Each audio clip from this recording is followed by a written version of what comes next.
வணக்கம். சேரன் முரசு செய்திகளுக்காக செய்தி வாசிப்பவர் பிரசன்னா. கோவை மாவட்டம் கருமத்தம்பட்டி ராயர்பாளையம் பகுதியில் இளைஞர்கள் மற்றும் ஊர் பொதுமக்கள் சார்பாக தமிழர் திருநாளாம் பொங்கல் விழா சிறப்பாக கொண்டாடப்பட்டது.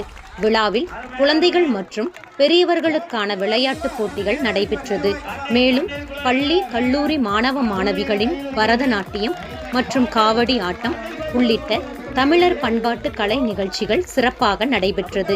சிறப்பாக நடைபெற்ற தமிழர் திருநாள் விழாவில் குழந்தைகள், பெரியவர்கள் மற்றும் ஊர் பொதுமக்கள் திரளாக கலந்து கொண்டு சிறப்பித்தனர்.